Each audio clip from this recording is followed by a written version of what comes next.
그럼 내일은 어떤 기사가 투자자 여러분을 찾아갈지 매일경제의 내일신문 체크해 보겠습니다. 내일장 여신 첫 번째 기사입니다. 네, 한 상법 개정안 거부권, 기업에 악영향 미친다라는 헤드라인이 올라와 있습니다. 한덕수 대통령 권한대행이 국무회의에서 상법 개정안에 대해서 거부권을 행사하겠다고 밝혔습니다. 그는 대다수 기업의 경영 환경과 경쟁력에 큰 영향을 미칠 수 있는 상황이라면서 더욱더 심도 있는 논의를 통해서 부작용을 최소화할 대안을 찾아야 한다고 밝혔는데요. 더불어민주당이 발의해서 야권 주도로 국회 본회의를 통과한 상법 개정안은 이사의 충실 의무 대상을 회사뿐 아니라 주주로 확대하는 내용을 담고 있습니다. 여당은 그로 인해서 주주들의 소송 위험과 장기 투자가 어려워진다고 주장하고 있는데요. 그러면서 정부의 거부권 행사를 요청해 왔습니다. 상법 개정안을 두고 여야의 입장 차이가 첨예해지고 있습니다. 이에 대한 부분 송률 매니저와 얘기 나눠보겠습니다. 매니저님 안녕하세요. 안녕하세요. 네, 한덕수 권한대행이 상법 개정안 거부권을 행사했다라는 기사를 살펴봤습니다. 상법 개정안을 두고 의견이 많이 갈리고 있는데요. 매니저님은 어떻게 생각하시는지 궁금합니다. 예, 일단 야당에서는 소액주주 권리 보호를 위해서 상법 개정안을 이제 시작을 했는데요. 자, 중요한 건 어떤 내용이 있냐. 지금 이제 여당하고 정부에서는 이런 내용입니다. 자, 상법 개정이 통과가 된다고 하면은 지금 대외 변수가 많은 상황에서 기업 활동에 많은 제약이 생길 수가 있다. 이거를 첫 번째 문제로 삼았고요.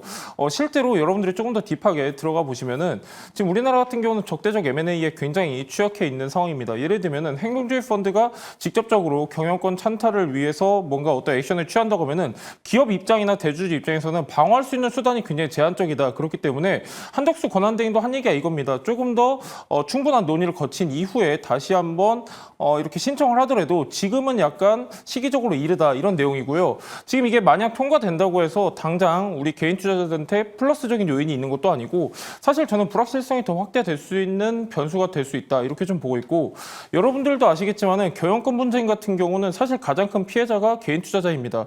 근데 이게 만약에 통과됐다라고 하면은 지금 사실 우리나라 같은 경우도 적대적 M&A 대표적인 사례가 몇 가지가 있습니다. 거의 보면은 사실 대주주가 많이 피해를 입었어요. 왜 그러냐면은 대주주 입장에서는 방어할 수 있는 수단이 굉장히 제한적이었다.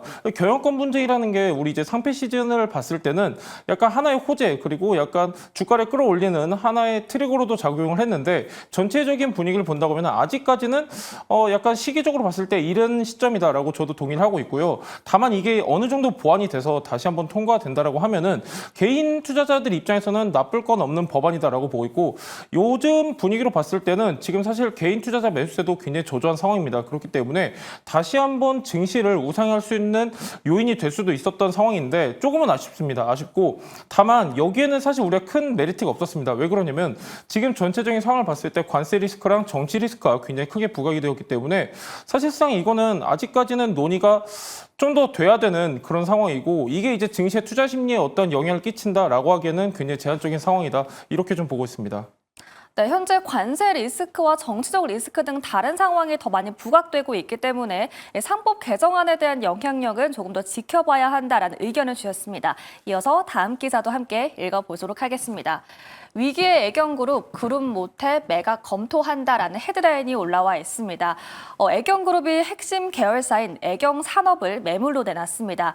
지주사인 AK홀딩스의 부채를 줄이기 위해서인데요. 이 모태 산업인 생활용품과 화장품 사업을 팔기로 한 겁니다.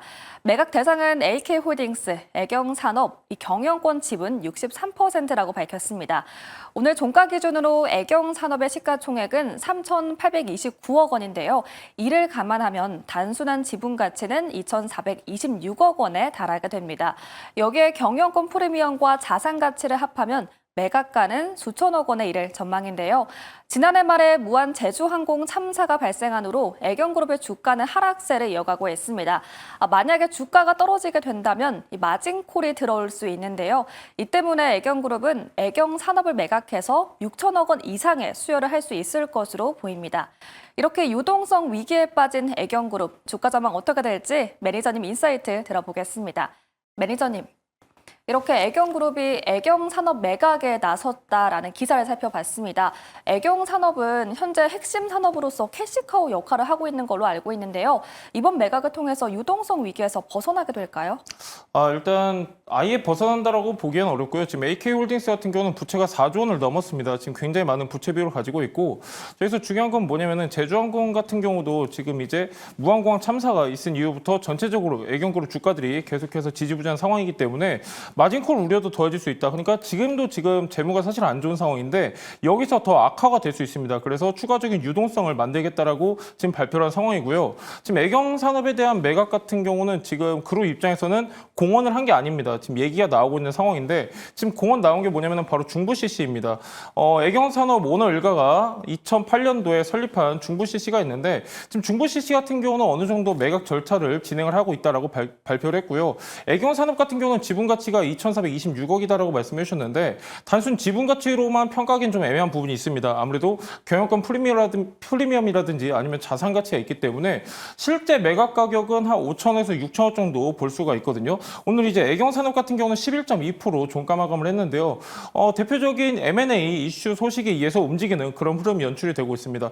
애경산업 같은 경우는 그래도 나름대로 계속해서 실적을 내오고 있는 회사이기 때문에 사실 매각을 발표한다라고 하면은 저는 빠른 시일 내에 어떤 가시적인 결과가 도출이 될 것이다 이렇게 좀 보고 있고, 근데 중요한 건 이제 AK홀딩스인데 AK홀딩스 부채가 지금 4조 원이기 때문에 6천억이 수혈이 된다고 하더라도 아예 100% 지금 부채가 많은 상황을 벗어나기는 힘들다라고 보고 있고요.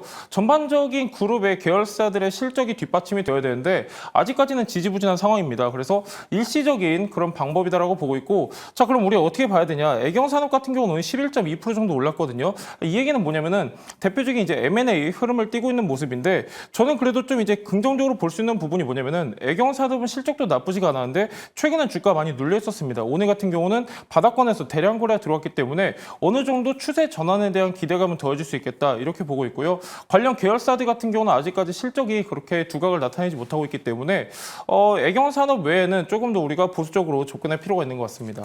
네, 애경산업 외에는 조금 더 보수적인 관점으로 접근해보자라는 답변을 들어봤습니다. 이렇게 송률 매니저 인사이트 만나봤고요. 내일장 신문도 미리 읽어봤습니다. 이어지는 주주총회에서 내일장에 대비하기 위한 종목도 확인해 보겠습니다.